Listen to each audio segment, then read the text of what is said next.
Guys, thank you so much for joining my channel for Women Supporting Women Wednesdays. We are here every Wednesday at 9:15 for Women Supporting Women Wednesday. Tonight we have a special guest. Her name is Sistah Fran, and we'll be talking about just a variety of things: survival, child abuse, domestic violence, and how we survive those things and are able to be successful today through those traumas. We are here every Wednesday at 9:15. Be sure to subscribe to my YouTube channel and click the notification link. How you doing, Sistah Fran? I'm good. How you been? Hopefully I'm saying your name right, Sistah Fran. Sistah Fran, yes. So tell us a little bit about yourself. I know a little bit about your story, but I want everybody to kind of get a idea of who you are and what you're doing in the community. I know you're doing big things right now. Okay, so let's where should I start? Because it's a lot. So let's start with my childhood. I am a survivor of childhood sexual, physical, and verbal abuse. Unfortunately, my biological father was the perpetrator, and unfortunately, my mom is still married to him. She did absolutely nothing to protect me and my siblings. So I've been pretty much advocating for myself, which is probably why I'm such a great advocate now. Right. Not just when it comes to child abuse prevention, but I just have this natural way of advocating for anyone. Where right. I work with students. I'm always advocating for students. I advocate for my kids. Shoot, I even advocate for my husband. So I do have that natural passion to advocate for others. So with what I've survived as a child, finally finding my voice, to share my truth, to inspire others. What helped me to heal is writing poetry. So in 2017, I published my first book of poetry called Break the Silence and Bloom, my Poetic Testimonies. Congratulations. And I wrote that book to inspire survivors of childhood abuse. Childhood abuse, sexual abuse, physical abuse is a topic that we don't speak about enough in our communities, especially in my community. So I've started this initiative called Break the Silence and Bloom, where I normalize these conversations, facilitate these conversations to kind of keep the conversation going because it is very important. And one of the things that I often express about child sexual abuse is that, because I know a lot of people are like, it's really sensitive and who wants to talk about that in the public space? Well, there's nothing more uncomfortable than the child who has to experience it, right? Exactly. So if we don't have the conversations at home, we might have the conversations after it happens. The conversation they have had either way. Right. So I know with the sexual abuse that I experienced with my father, he did a lot of inappropriate things while I was growing up that just kind of let me know that this is a very important conversation for me to have with my kids. So he never had to talk with me about, my mom never had to talk with me about puberty and my, my menstruation and things of that sort. And my father would actually have that conversation. He had a conversation, but he had it in like a perverted way. He was like almost preparing me for what he was about to do. So he would, he had to talk with me about, it wasn't like a good touch, bad touch type thing. It was just like, this is your breast, your body is growing. This is your vagina. This is the hymen. Things that, it was really, really uncomfortable. But how old were you? Understand, I was like 12, 13-ish, just started.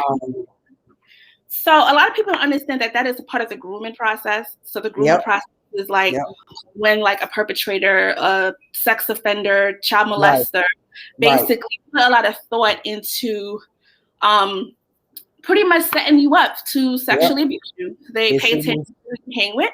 They pay attention to like the parents and find ways to, have a reason how they can just kind of pop up at the scene, and they pay attention to what the child likes and the dislikes and things, just things of that nature. So I didn't really pick up on it until I got older, but he would buy me gifts. Like he treated me like I was a special child.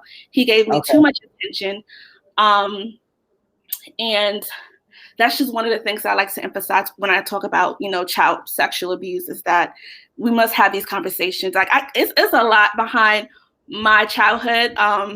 Too much to cover tonight, but the abuse that I survived as a child put me into some unhealthy relationships. Well, let's say one unhealthy relationship that lasted too long. My son's father, and we've been together for about 90 years before I cut it off completely. But one of the things that I always want to emphasize about that relationship, it started off okay, ended up abusive. Yep. What made me stay, though, I want to emphasize this, what made me stay in that relationship is that I was looking to fill a void. Yep, me too. I wanted to be validated, right? Yep. I wanted to be validated. And no matter if you don't feel validated as a child, you're going to seek that as an adult. Yep. And for me, I wanted a family. Yep. I could really start one of my own, but I wanted to be a part of a family. So when I started dating my son's father back in high school, I noticed he had a really big family. And they embraced me and accepted me with open arms. They said a lot of things about me. Oh, she's smart. Oh, she's pretty. And that was it. It was a wrap. I was like, oh, they gave you everything you needed. I was not attracted to my son's father. It wasn't about his money. It wasn't about how he looks. It wasn't about anything that he can do for me. It was solely about his family accepting me and appreciating me and validating me. And that's why I stayed. And he could have very well took advantage of that. He had a lot of toxic ways to him that reminded me of my father. And that's another thing, that comfort zone, growing up in that type of environment, it was comfortable. It was what I knew. So I stayed. But I left because I'm like, well, I believe it was like in 2014 that I left. And that was the year that I started to realize what my passion and my purpose was. And I'm like, well, if I'm going to be a child abuse prevention advocate, I can't have my son, because we do have a son together, exposed to this. Right. And that was just when I'm like, enough is enough. And did what I had to do with my child. And that's when I started to walk in my purpose. So that's pretty much just an overall summary, because there's just so much I can, on. Right. Well, our stories are very similar. I was molested by my brother's father. So it was my stepdad. I wasn't as old as you. I was 5. I would say from 5 to 6 years old, give or take. I really didn't understand what was going on, but I definitely knew. I knew it wasn't appropriate, but I didn't know, if that makes sense, because I was so young. And I knew what my mom was doing, and they were doing stuff in front of me, so I would mimic what my mom would do. So it was a little different, but he never stopped me. He didn't, say this is not right. He didn't try to do anything. And my mom, I know eventually she did press charges, and then within, I guess, days, she dropped the charges. And I'm in the car with her when she's going to drop the charges. So me not even realizing that my mom is taking this man's side, because at first, from what I remember from my family have told me, I told my mom, but she was kind of like nonchalant about it. And then I think once the family kind of got involved, then that's when the charges came. They kind of forced her to press charges.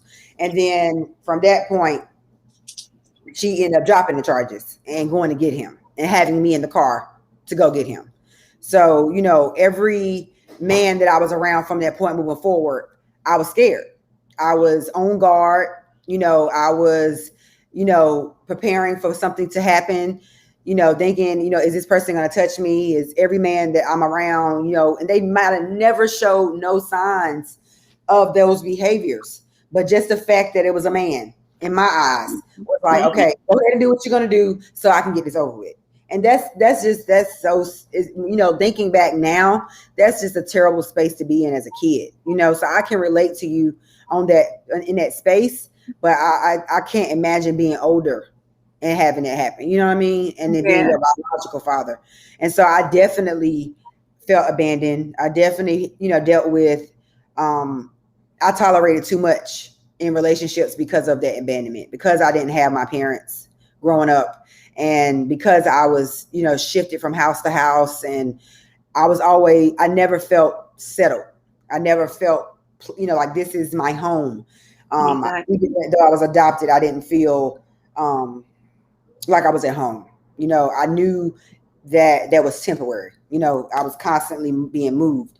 So I accepted. I knew I needed all these things over here. But if this person showed me a little bit, it was cool because I never had anything. So I accepted too much, you know, and I realized that going to therapy, you know, that because I didn't, you know, have any guidance and because of my childhood trauma, that I did accept those things and that I have been married multiple times, you know, because of the trauma.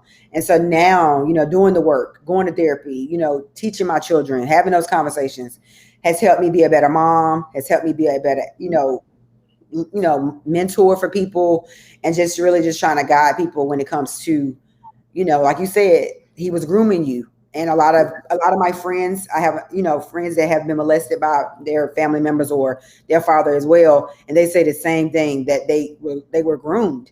You know, I think the situation for me was different because I was mimicking something I seen, and versus this person was an actual predator and they preyed on, you know, on you or on, you know, that person. So I was kind of like the person that was initiated it, but it wasn't stopped, if that makes sense. So it was really, really crazy.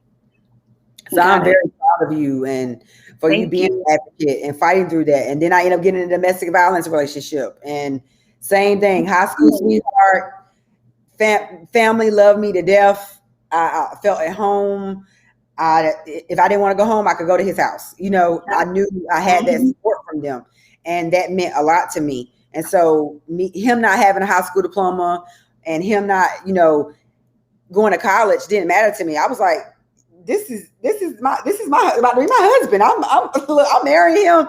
And literally, he never hit me in high school, never touched me. As soon as we moved in together, it kept escalating. It went from a hit to a banging my head against the door, you know, the glass while I'm driving, to kicking me and hitting me. And, you know, and that's the third time. Every time it escalated, and the third time I left. And I was like, this is it. You would never touch me again. And I slept on my friend's couch for 2 weeks until I got me an apartment. I was like, this is not my life. I can't live this way. I'm not going to be hit. I wasn't really hit even in the foster care programs that I was in, the foster care homes I was in. I really was never hit. I was, you know, sexually abused, but I wasn't hit by anybody really. Yeah. So I was like, this man is not going to hit me. So I knew that I had to, you know, get out of it.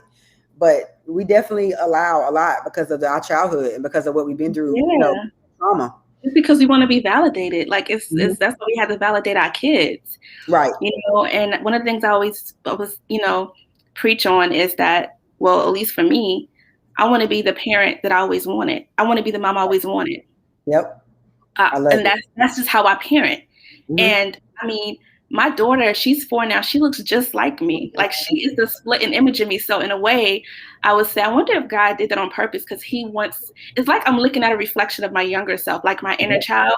So I just love, not that I don't love on my son, but I love on, like I'm loving on myself. Right. It's like anything that I want my mother to do, I do to her. I do it for my son too, but with her, it's just like looking at a reflection of myself. Right. And I'm like, this has to be on purpose because it's so healing for me. And with my son's father, one of the reasons why I left as well, God always give you the signs to get out of something. Like I really do believe that. And even though we're like, sometimes we act like we don't see it.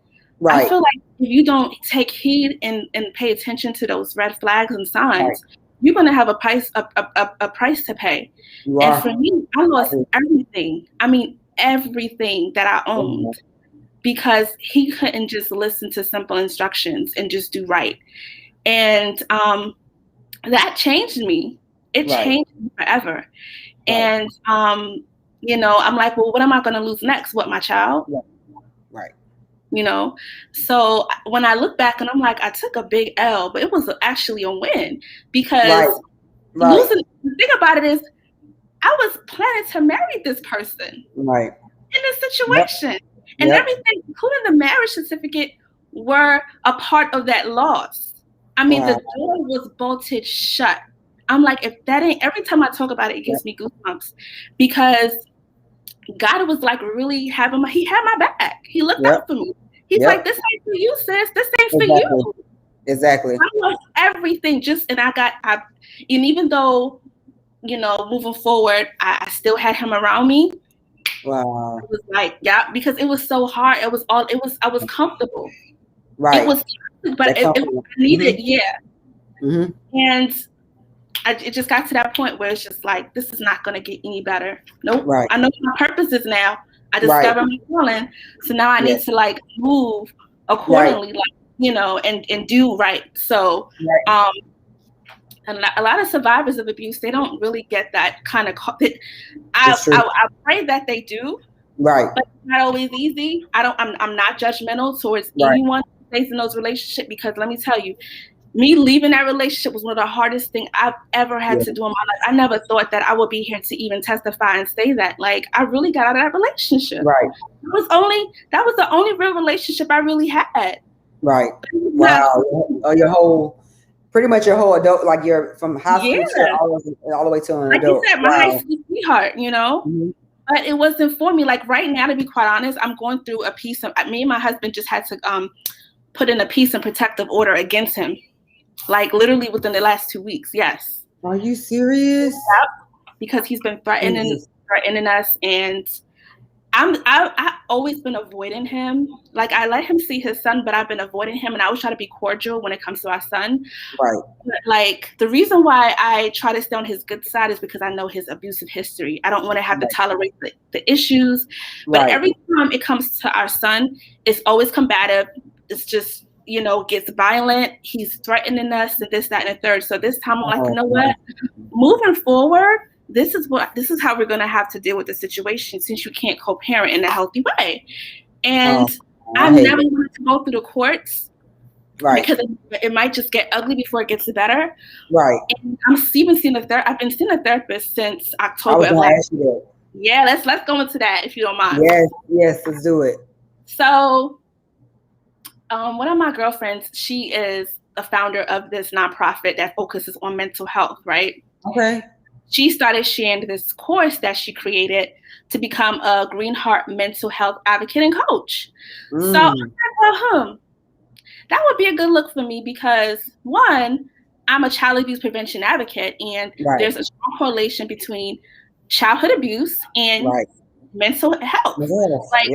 Anyone who's been through abuse as a child, or even abuse as a woman, they're going to struggle with their mental health as adults later on in life. Like there's just that correlation. Right. And so I'm like, well, if I'm going to preach about, my advocacy when it comes to child abuse, I can help those who survive childhood abuse find resources on how to seek a therapist. Because to be honest, I have not seen a therapist at all to address any of my trauma. Look, we here, okay? We here. So I was like, what you trying to tell me? You trying to tell me it's about that time. But the thing is, I took the course, right? And I've learned so much. Wow. I was like, now I know how to look for a therapist. Right. I didn't know where to start. I'm going to be honest. And I'm like, well, how am I going to coach and advocate when it comes to mental health, and I haven't seen a therapist? I would be a hypocrite, right? That's true. So everything that I've learned, I applied it to myself in my life, and I found a therapist. And the thing about it is, one of the things that I struggle with a lot because of my childhood abuse is a trauma response is OCD. Yep. I'm OCD too. And the thing about OCD, I've struggled with depression, anxiety, but my OCD was taking over my life. And it's not even about things that people tend to think OCD is, about being over clean and being a germaphobe. There is so much more to OCD than we think. Like it has layers. Like I've been in stuck mode, like where I'm like redoing something repeatedly over and over and over, and I can't go past it. And so at that point in October of last year, after I got my certificate to become a mental health, a Green Heart mental health advocate and coach, I was at my breaking point. I said, I need help. So I know for a fact that this was God's way of me finding healing. Right. And so I reached out to a therapist, and she did intake, and she said, I need to see you not once a week, but twice a week. Like I consider you like this is like an emergency. Like you have a lot of unpacking to do. Right. And I'm like, really? So one day out of the week, because I meet with her, I've been meeting with her twice a week since then, right? Right. Tuesdays, we're addressing how to cope with the OCD. And Thursdays, we're undressing. Well, we're not undressing. We're unloading the trauma as a child. Because they both do, Yeah, that's a lot. And so that's a lot. She said, do you know that you've been living in survival mode? Like you were, I had no idea how bad it was. It's just that we normalized it because this is how we know how to live. It's to survive. Tuck it on the back and we don't know our bodies, whatever kind of abuse, trauma you experienced as a child, that's all your body knows. So I had to basically retrain my brain and body to get out of survival mode. Right. That's what I've been doing. Same space. I'm telling you, I definitely have been there. And my therapist said the same thing. You have, she said you have survived your entire life, and now you're thriving. Now you're coasting. You are able to live, and you're not surviving anymore. You're actually like thriving. And I was like, I love it. I'm glad I came. But it took me a year just to unload the divorce. So I initially went to therapy for the divorce, and I'm in the mental health field. I've been in the mental health field for 17 years. And I felt like it was like embarrassing to go to therapy because that's what I do. I have therapists on staff. So I'm like, why do I need to go to therapy? But when I got ready to leave this relationship, a narcissist, a manipulator, I knew I had to get help. I knew, here's another marriage, unsuccessful. I've accepted, I stayed in this marriage 11 years, within the relationship 11 years, and this is not healthy. And so once it took like almost a year to unload that relationship. And then once I got through the relationship part, I would start to be able to unload the childhood trauma. And then she was like, so you're telling me that you have went through all of these things and this is where you are? I said, yeah. She was like, wow. She said, before you turn 18, in a 1 hour session, she said, before you turn 18, I have counted 7 to 8 traumas that you have survived before you turn 18. She said, most people can't survive one. She said, you're doing the work, and you being here is testimony for it, and you just got to continue to doing the work. And so 2 years later, here we are, and I wouldn't have been able to do this book, I don't feel like, all the way. I don't know how I would have been able to respond to people if I didn't go to therapy. I don't know. Doing the book in itself was therapeutic, but I don't know if I would have been able to really put boundaries in place with people or really respond correctly to people when they would say stuff to me about the book, or if they were in the book, or family members having something to say, and you put all this stuff in the book and that type of stuff. I don't know if I would have been able to walk with grace and peace if I didn't go to therapy, So I'm so proud of you. Therapy is a game changer. A lot of people don't know that. You don't have you don't have to go through anything. You can just sit and unload. But we need to normalize that too. Because one of the things that my therapist told me, she said, you are a walking miracle, girlfriend. Exactly. A walking miracle. You really are. So I know for a fact that I have a purpose. And one of the things that I would say, I would preach about a lot is that what if God, because this might sound crazy coming out my mouth, but you really have to really be a spiritual person to go this deep about your traumas. Like, what if God put you through this because you're the one that would break the cycle? Like, you're the cycle breaker. What if he appointed you and put you in position to go through that trauma? Because had it been somebody else, it would have continued. Yep. So what if you are the cycle breaker? And that's why, because he's like, you know what? Francine's going to have a hell of a voice. Yep. She's going to advocate, and she's outspoken. She's not going to take no crap. She's going to let them know, speak her truth. You know what? This is what her testimony is going to be.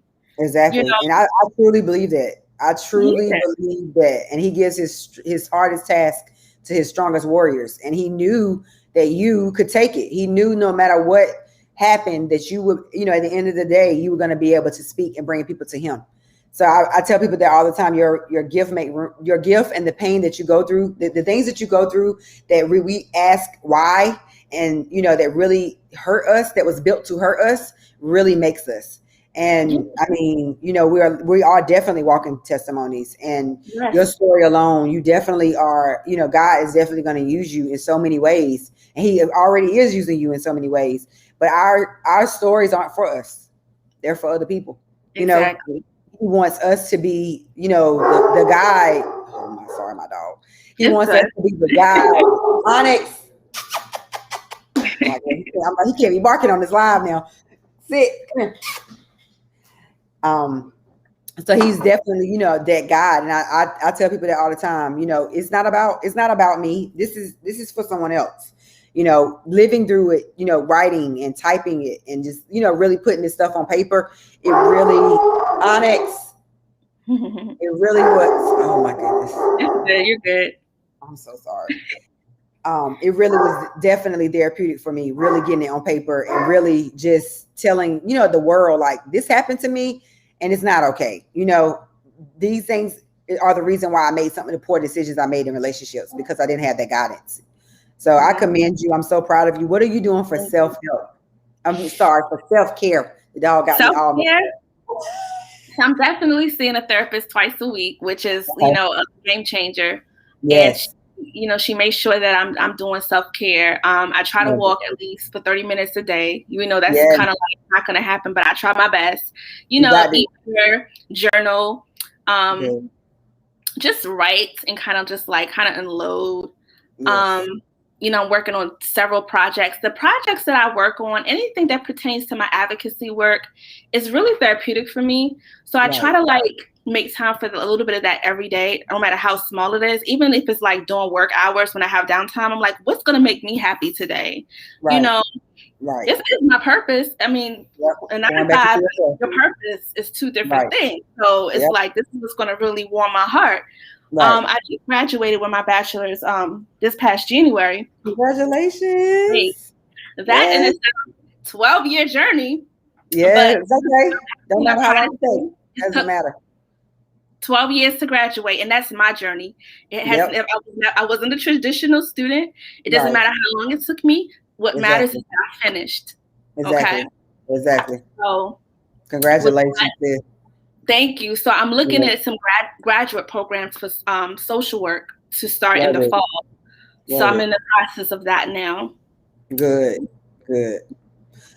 So I have a question, because it's funny because I get this question myself a lot. How is you and your mom relationship now? It's strange. I don't have anything to do with her. Nothing. I can count, there's 3 times in my life that I've tried to work things out with her, and kind of because we all yearn for that mother, and that mother, we all yearn. It's a natural instinct, it's a natural reaction, it's human nature, to have your mom. But I came to the realization that, the thing is, I cut her off completely the day my daughter was born. It's very symbolic. Because it was getting to a point where, okay, now you bring the toxic. If I'm crying while I'm giving birth to my daughter, the day that my daughter was born, if you can't celebrate with me and help me celebrate her life, we're not about to continue that cycle. So I had to cut it off. I cut it off completely. But I still have that, there's days where I'm I get emotional about it sometimes, watching movies. It's all around you in your face on Mother's Day. I agree. Listen, I know the feeling. It's a part of the process. It's a part of your purpose. It is. That's the best way I can explain it, because at the end of the day, the way I look at it too is that, well, what if I was still around my mom till this day? Would I be the person I am today? No. Would you have a voice? Would you even be able to speak about it? I wouldn't. I would have been. I would have been living the way she wanted me to live, and I wouldn't been sharing my truth. I know that for a fact. Me and my sisters came to the realization that she's a narcissist. Okay. And a narcissist, that's a mental illness, and that behavior is no joke.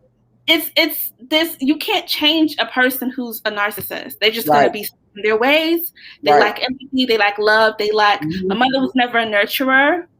Okay. She never really was affectionate. No, my older sister was the one who really took care of us. She has to like, you know how a lot of times the older sibling are the ones to like take care of the younger sibling. So she made sure I wasn't going to school set up. You know, she did my hair. Always advocated for me, fought my battles. So I look at her as the maternal figure. I have plenty of maternal figures in my life, by the way. That's good. And, That's good. But yeah, talking about that mother wound is a lot more painful than the father wound. The mother wound is different. That's why in therapy, my therapist suggested this book called The Absent Mother. Okay. I think that's it. And so we've been going into it every other week, and it's been very helpful. And it's not just for those who have absent or toxic mothers. I think anyone who's a mother, it'll be a great read. If you have any type of what's the name of it again? Relationship. I'll make sure I put this in the link. What is the name of it? The Absent Mother. Okay. Where is it? The Absent Mother. The emotionally absent mother. Okay, the emotional. Yeah, the emotionally absent mother. How to recognize and heal the invisible effects of childhood emotional neglect. Okay. It's deep, real deep. And while we're going through the book during therapy, there's times where it's like I don't even want to process things. She tries to get me to process it there, but it's hard. It's like I really be trying to hold back tears because I'm like, this hurts because she wasn't none of that to me. Right. None of that, you know? Yeah. And but I'm being whatever she lacks, I make sure I'm providing for my kids. Exactly. So it helped me become a better mother. Better mom. Yep. I create my own traditions. Exactly. You know, she wasn't big on cooking. She didn't cook with love. She didn't have any recipes, and she just didn't do anything like a typical mom would do. So I'm having to kind of like reparent myself in the process of being a parent. You know. Right. But this is definitely a good read. It's really deep. I definitely gotta get that. That's good. Yeah. I love it. Do your kids ask, or do they have a relationship with your parents or anything like that? My son is 13 going on 14. He's really, really involved with the whole advocacy thing with me. He's always been that way since he was younger. I think he pretty much understands what the family dynamic is at this point. I mean, he don't see them at all. So, but he never asks like, where's your mother? And I think he pretty much understands what it is at this point. I believe in being transparent anyway. If he would ever ask. I'm the same way. My kids, my youngest one asks sometimes. My mom will pop up, and my mom has a mental health diagnosis. So she was diagnosed with bipolar and schizophrenia when I was 5. So that's why we were taken from this, by the state. So I'm her mother. I've always been her mother. So I am the oldest of my siblings, and I have played the role of the mother for my siblings my entire life. And so, she's never been able to be that mom to me. I've been the mom to her. So it has been a challenge, because it's times when I have to have her admit it. It's times when, no matter how I feel, I got to go to the hospital. I got to go sign these papers for my mom. I had to fight through, having her found legally incompetent so that I could make sure I can make the decisions for her. That I cried the whole interview. It was like a 2-hour interview. I cried the whole interview. Like, I don't want to do this. I got to do this. But I was like, God, I know this is what I have to do. And I battle with that. And that's something I'll probably battle with my entire life for the rest of my life because I'm my mom's mom. So when you say she wasn't a nurturer and, and all those things, I understand that. I can relate to that 100%. And, I have good days and I have bad days. I'm tearing up now talking about her. So I'm sorry. I wish I could hug you. It's good. That people need to see this. It's painful. Yes, they need to know that we're human and we hurt just like everybody else hurt. And I tell people all the time, I wrote the book, I Survive, You Can Too, but I'm still surviving. I'm still working through this trauma and working through the things that have hurt me and that hurt me now. So I yearn for, those relationships. Like you say, you're a better mom because of that. The same thing with me. I have a 12-year-old and a 9-year-old. And, I look at them every day and I smile and I say, God, thank you for helping me to be able to provide for them the way that I wasn't. Thank you for being able to give them the life that I didn't have. I'm right here and I love on them. And I, like you said, being transparent and being sometimes I'm a little too raw, but I believe in definitely being honest with them. And they know that my mom is sick, and they know that my family dynamic is not the same as theirs. Their father, both of their fathers are very, family oriented. So they have a lot of family support. We all got dysfunction somewhere, but they are very supportive. So, they do have that on that side, but that's one of the main things that bothered me, even having children, was the fact that they were going to grow up without the support from my immediate parents. I have support from my family, my aunts, uncles, that type of thing, but it's not the same when it's your parents, So I can relate to your story a lot. There's a lot about your story I can relate to. It's hurtful. It really is. I think about it almost every day. Mm-hmm. I remember where I used to work at one point. I would see like mothers and daughters come in, and mm-hmm. it's just a constant reminder of what I don't have. It is. It's hurtful, but it makes me a lot stronger. And I always have to remind myself, well, you have your opportunity and your chance to be what your mother didn't provide you with. And then that in itself is therapeutic. Right. It is. And loving on your kids. And, I remember being the kid that nobody was in the audience for. I was always, participating in something. I was always in a concert, a talent show, a pageant, in sports. I was always active. And when I wasn't active, I was working. So, it was very heartbreaking for me when my friends' parents would be there to pick them up, and they would be in the audience, and I would look out there in the audience and nobody was there. And so having my boyfriend would be in the audience, so that became my support. But when I look now and it comes to my kids, I haven't missed nothing. It's nothing that can tell me I've missed, So that pain that I endured, if I had to endure that for my children, I'll take that 10 times over. And so I remind myself, when I do feel that way, or when I do feel abandoned or alone, that my kids don't feel that way, and they would never feel that way as long as I have breath in my body, So, I would encourage you to continue doing what you're doing, continue to, love on your children and give them everything that you didn't have, and continue to pray for your parents, because they got a cross to bear. That's their cross to bear. They really do. Release it, And I say that about my dad. I say that about my mom. The situation is a little different because she has mental health. But my dad, I say that's his cross to bear. They have to bear that. I have to release it, and I have to love them, even if that means I gotta love them from afar. I have to put boundaries in place with people, and just because I love you don't mean I have to have a relationship with you. No, you don't. Exactly. Those are facts. And another thing is just like reminding ourselves that even though it hurts at times, it's for a purpose. Like the pain that we experience is what's going to create the passion needed for us to walk in our purpose. Exactly. Advocates are deeply affected by things that causes them to advocate, for causes. Like you don't just get advocates just come out of nowhere and say, I just want to advocate for this cause today. They have to be deeply affected some way, whether they're the victims or they're close. They're related to someone who are affected by a social issue. That's how they become advocates. So I think the pain is a part of the process. And even though the pain will never go anywhere, it kind of pushes me. It reminds me that this is your platform. This is your purpose. This is what you should be. When you share your truth, you'd be surprised how many people are like, oh, wow. Like, I thought it was just me. Right. One of the things that I also learned with the advocacy work that I'm doing is that I don't really get a lot of supporters within the Black communities when it comes to things. And I have a fellow advocate who advocates for domestic abuse, and she feels the same exact way. She's like, they don't share my posts, they don't like it, they don't respond to it, they don't support me. But I'm like, you know what?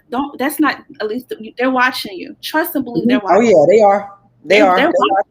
They just scared to say something.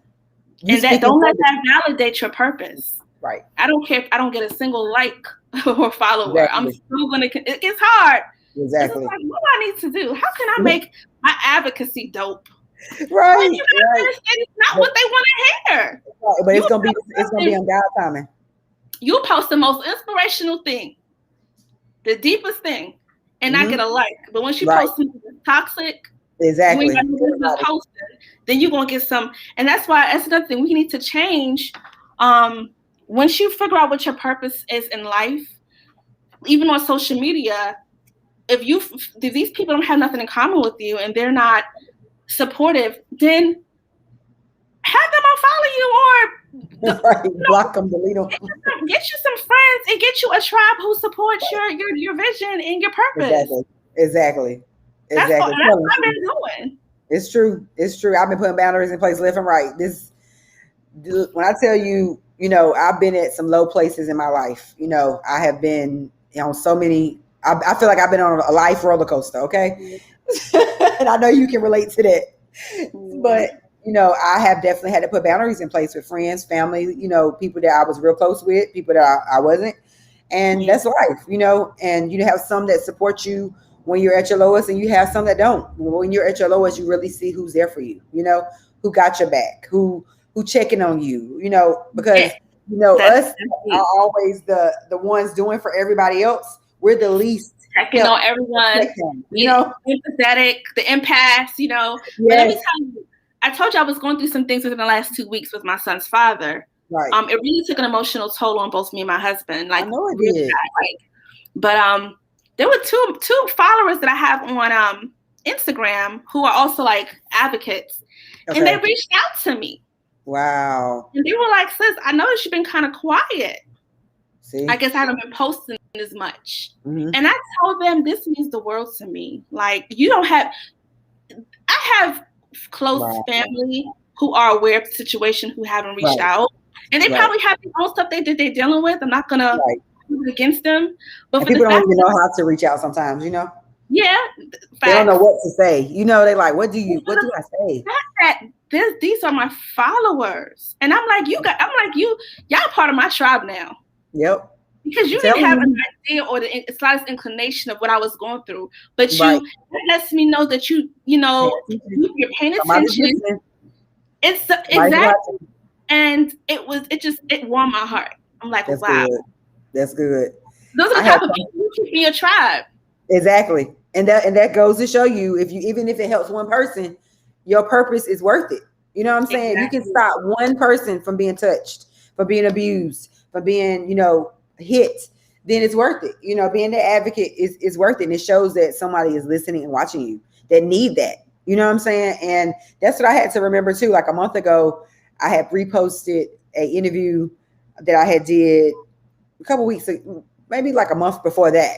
And I had gotten so many messages from men, women, and they were like, I was abused too. I was molested too. And they had me in here. And I was just bawling, crying, just like, oh my God. Like, God, I know that you said this, this is my purpose and this is what I'm supposed to be doing, but I had no idea, and I didn't even know how I would feel when they would tell me these things, and so I was an emotional wreck. I'm an empath too. And so when they would tell me their stories, I was just like, oh my God, this is too much, and then I had to just breathe and be like, you know what? This is exactly why you're speaking. This is exactly why you did this book. You did this for everybody else, not for you. The ones that don't have a voice, the people that can't speak and tell their truth, you're speaking for them. So you can't stop. You can't, not tell your story. You can't cry and say this is too much. You have to do it and you have to push forward. So that's why every Wednesday I'm up here.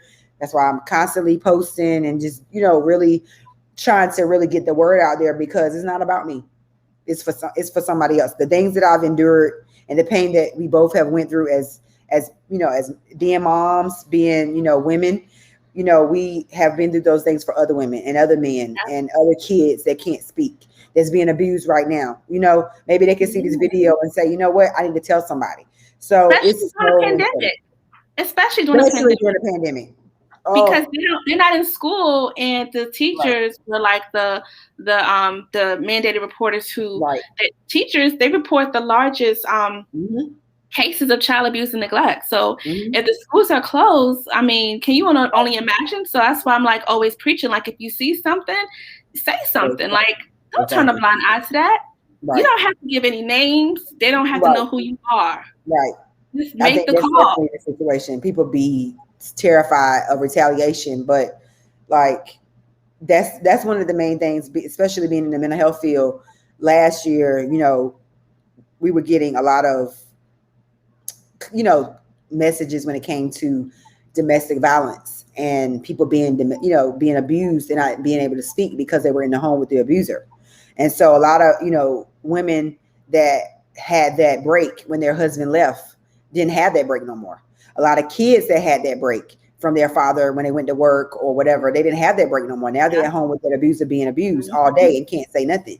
So my heart just went out to, you know, any female, male that is in a domestic violence situation that feel like they don't have a voice and can't get out, and any child that feels like they can't get out and they, you know, they're being abused or hit and that type of thing. It's very, very challenging. COVID really, you know, show us the good, the bad, the ugly, you know, and in so many areas of the, you know, the US and, you know, and afar. So yeah, I'm encouraging you to continue fighting a good fight, continue doing what you're doing. Thank I mean, you. Your story is amazing. You're going to change lives, and you already changed lives. I mean, your children alone, they are benefiting from, you know, from the fruits of your labor and the things that you put in place to get past your trauma. And I know that you're a great mom, because when you survive the things that we've survived, poor, and we love on them kids, you know what I'm saying?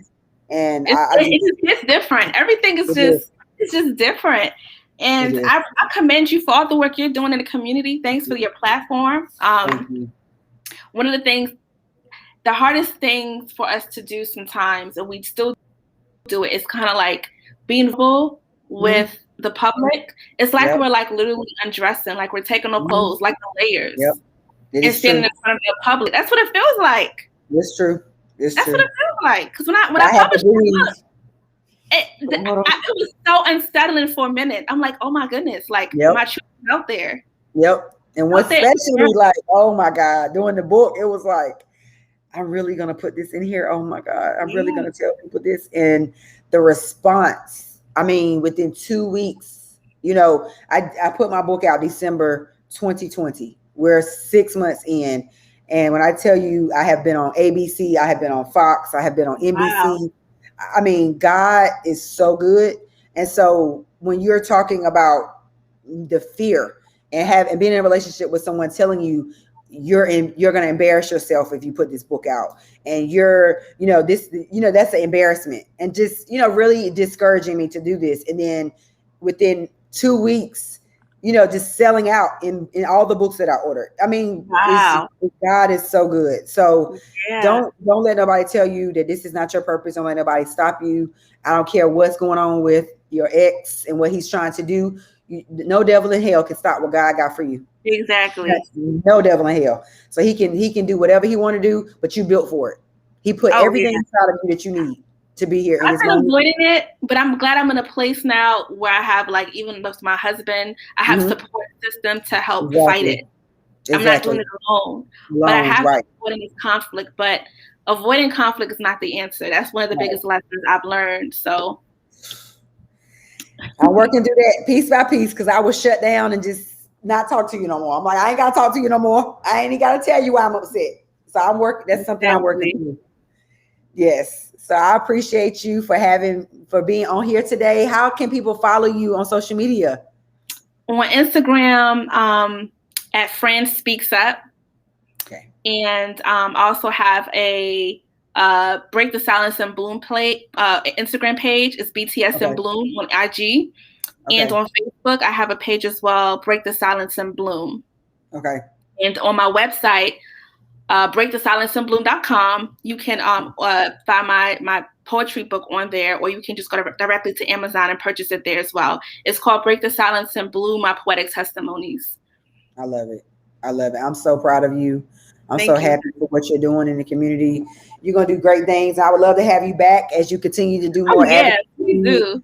Look, you're welcome anytime. I appreciate your work because it's going to help other people like us that have been through that trauma. Maybe we can, prevent someone from being groomed.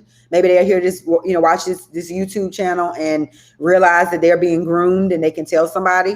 So, please continue doing your work. Don't stop. Don't let nobody silence you. I don't care who get mad. I'm normalizing all that uncomfortable the tough topics. I'm gonna normalize it because these conversations needs to be had anyway. Mm-hmm. So it's okay to be uncomfortable. Look, it's okay to be uncomfortable. Look, we on camera, but look, we still being ourselves and somebody got to do it. I mean, exactly. Because the kids who are experiencing it is uncomfortable as hell. I can tell you from experience. So we might as well have a conversation now. Right. They are not going to say anything. I didn't say nothing. I thought I was going to get shipped away again. Thought me and my brother was going to get, separated because I was molested again when I got to foster care. So the foster care lady's grandson started, touching me and stuff. And he was like, if you tell, you're going back to another foster home. Wow. And your brother's going to get, your brother going to be separated. And that was my biggest fear. I was 7 years old, but I knew that if I told, it was a possibility that we would be separated. So I didn't say anything. I didn't tell anything. And then to go into my cousin's house and her to adopt us. And then my cousin tried to touch me and tried to, do stuff to me. I just constantly felt like, damn, like, can y'all, like, what's going, like, what's wrong with y'all? Like, what's really wrong with y'all? And so, I really had to realize that it wasn't me. It's not anything that I did or said. It's just, people. It happens. It happens often. And especially in the Black community, it's just always swept under the rug. And think about it, because it's always swept under the rug within the Black African-American communities. It's like these men, they know that. And then they find it to be a vulnerable situation. Was like, well, you can't, what you going to say? Who's going to believe you? Right. And if they're like the breadwinner, they're like, well, you and your mama need me around here, Right. And it's sad. I ain't sacrificing my kids for nobody. Listen, we will figure it out. Mama will figure it out. If I gotta go and get on a pole or whatever I gotta do, you are not gonna deal with what I've been through. You're not gonna see what I've been through. And I tell my kids all day, every day, I'm like, look, I ask, have anybody touched you? Have you looked at anybody, you touched anybody? I'm asking questions all the time. You can't stay at this person's house. There's a book right here that I recommend. It's called Let's Talk About It. Okay. It's about body boundaries, consent, and respect. Okay, love it. You seen it? I haven't seen it. You can find it on Amazon. Okay. It's it's a really good book. Okay. Look, talk about the body parts and who should be looking at you and call it what it is. Call it what it is. Not confused, call it what it is. So when it happens, they can let you know exactly what parts were affected or touched. Call it what it is. It's true. We're not going to give it no nicknames. Call it what it is. That's the problem. They prey on that. And we don't, we definitely don't have these conversations. And our parents, the baby boomers, they definitely won't have in this conversation. So we were left out there to figure these things out on our own, for our friends to tell us stuff, for the guy to tell us stuff when we were, we started having sex, or when, we were, like you said, the being groomed for something to happen. We got to talk about it, and we got to talk about it young, because the predators, they ain't got no age and no time. It's a sickness. Yep. I know for a fact my father has a sickness.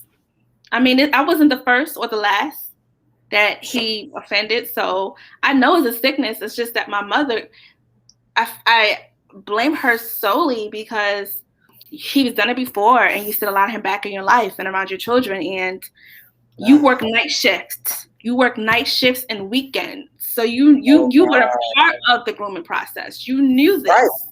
Right. Especially at nights. Oh God. Nights and weekends. So she knew, but see, my mother, she hates her. She doesn't love herself. Right. She has really low self-esteem. It's a combination of low self-esteem. It's a combination of control, manipulation. She's a narcissist. She lacks empathy, love. She never hugged on us. She never said, I love you. It's just a really bad combination of having a narcissist mom and then a child molester as a father. It's just a really, really bad combination because they're not leaving each other for anything. So I already know, like, we know where her loyalty lies, but I have to remind myself that this has to be a mental illness. Like, I just don't understand it. Right. But I came to the realization that I don't want to be a part of that anyway. Right. So I'm saying from that. God is taking me away from that. Right. Because you'll be walking on eggshells every day. I mean, any relationship, even with your children. Yeah. I mean, if you were a part in their life, it would definitely be something different, and you would be traumatized. I wouldn't be the person I am today. Right. I wouldn't be the person I am today had I not left. Because I left home like at 16, 17-ish. Wow. Like, yeah. So me and all my sisters left home at a young age. But it was the best thing when you think about it. I mean, we had to like go through some hardships because, you know, when you come from an abusive household and you have to fend for yourself and advocate for yourself, it's kind of like, it's a big disadvantage because for one, you're not coming from a strong foundation. Right. A lot of people who come from a strong foundation, the house, it doesn't even have to be all a happy home, like lovey-dovey, perfect. Right. But if you come really from a strong foundation, it'll help you get life. Know that you can go back home to mom and dad if life gets rough. Right, exactly. I lost my job. Right. Mom, can I go back into my room and help you pay some bills and save some money and fix my credit?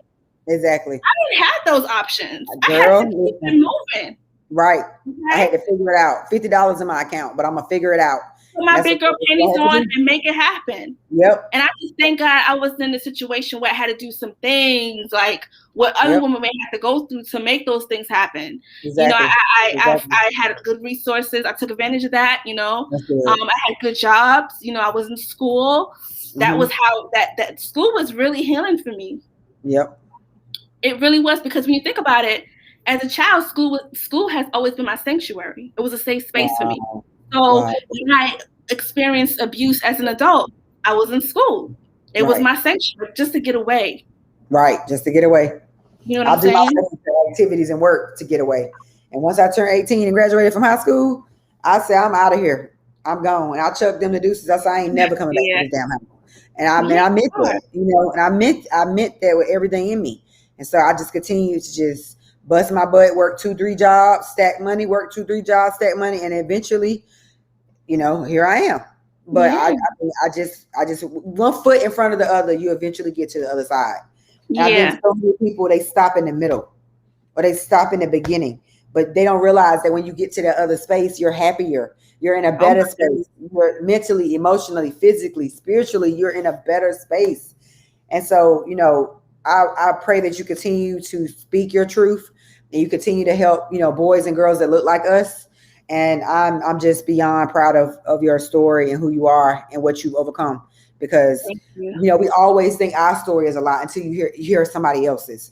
And, you know, knowing that I didn't have either of my parents and my father was up the street, my mom was sick is one thing, but it's something even more when both of your parents are in the space that yours were. So, you know, you have to be grateful for where you are. And when you think that your story is so bad, somebody else is in another space. Yep. So, you know, I'm beyond grateful for the experience and, you know, for everything that God has shown me throughout these experiences, good, bad, ugly. And I just pray that I'm able to continue to help people, you know, along the way. And I pray that you are too. Thank you. And we should never, ever, one of the things I like to express is that we should never, ever compare our journeys to anyone. Our journeys is for us. It's the road for us to travel to get to our purpose. We shouldn't never, you know, oh, well, this person has it worse than this person, or how this, growing up, I used to be like, dang, like, why am I such a big disadvantage with everything? Like, I always feel like I'm trying to catch up. Like, I'm always having setbacks, you know, but it's a part of the process. Yep. I always compare as a kid. Always. Why? It's in the book. I kept asking God, why? Why I don't have my parents? Why nobody never comes to my events? You know, why? And now it doesn't even bother me. Like, if 10 people don't show up, it's okay. I'm good. I'm used to being alone. Yeah, like I'm good. And the most people that support you are people that you don't know. And facts. You know, so don't worry about the people that you know that's not supporting you and following you. They're paying attention. Know that. That's all you need to know. Yes, they might not be following, but they looking. They're paying attention, and you're inspiring people. Yep. I'm not going to say it, but I'm telling you, you're inspiring people. You're right. You're absolutely correct. I thank you so much, and you keep doing the work, and you know, continue to keep healing. I'm gonna continue to keep healing, and look, we come back into this space again. Yes. I appreciate you so much. Thank you so much. Thank you so much. I'll be back anytime you want me, sis. Anytime. Yeah, this is amazing. I gotta get that book too. I gotta get yours too. I'm gonna send you a link. I got you. Thank you guys for joining us tonight for Women Supporting Women Wednesdays. We are here every Wednesday at 9:15. See you next week. Thank you guys so much. Bye. Take care, hon.